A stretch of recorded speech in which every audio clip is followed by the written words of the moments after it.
forever shown as a society where girls are married off, children as little kids, child marriage is rampant, etc. Firstly, the figures show that the number is very small in terms of percentages.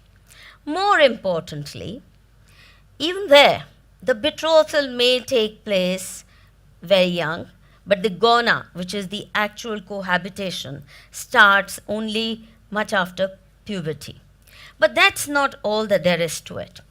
The societies that keep accusing us of marrying off girls young, etc., need to do, I think we need to do reversing of the gaze. Namely, teenage sex is rampant all over the West. And it's a fact, for example, even in England, where teenage mothers, unwed mothers, have become such a volatile social problem because they're not able to take care, unlike here, for example, where if a girl in her teenage is married, she's married into a family, she has a whole support system to take care of children. But a teenage girl getting into a relationship, having multiple partners, ending up pregnant, ending up having kids, having then to bring up the kid all by herself, while she may herself be too unstable to do it.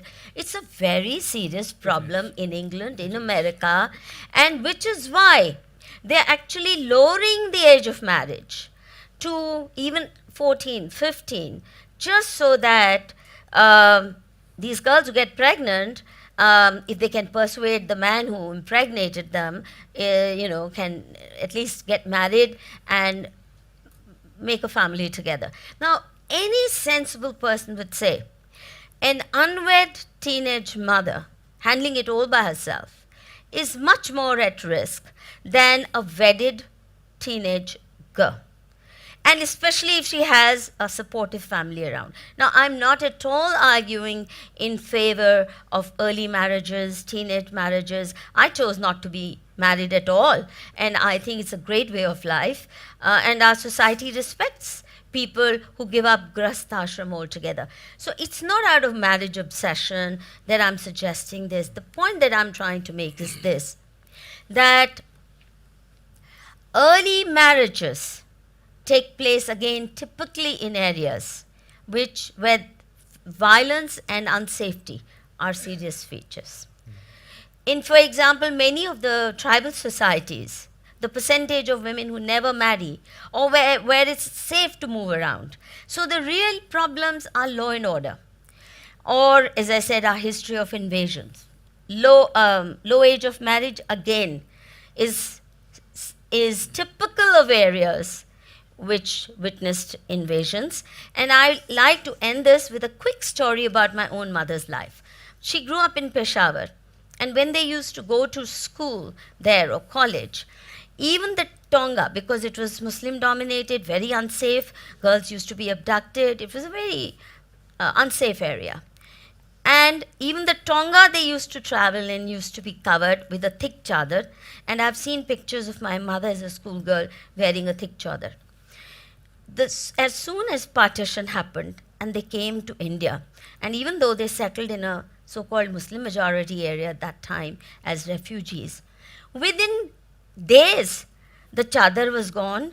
My masis and my mother were wearing dupattas of this kind, or not wearing dupattas. They were riding cycles. They were going alone for night shows. They were doing their shopping all together. Overnight it vanished. It's the same family which had to behave in a certain manner in a certain environment.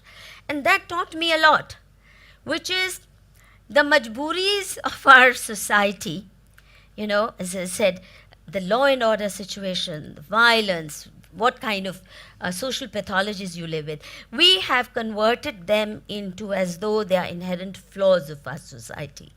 And especially when we compare to the West, let's please, those havens of freedom offer much less support to women, especially working women. Here, one of the reasons working women in India have high trajectory, they rise high in their professions, is because they can count on mother-in-law, aunt, dadi, nani, several relatives to take care of those kids.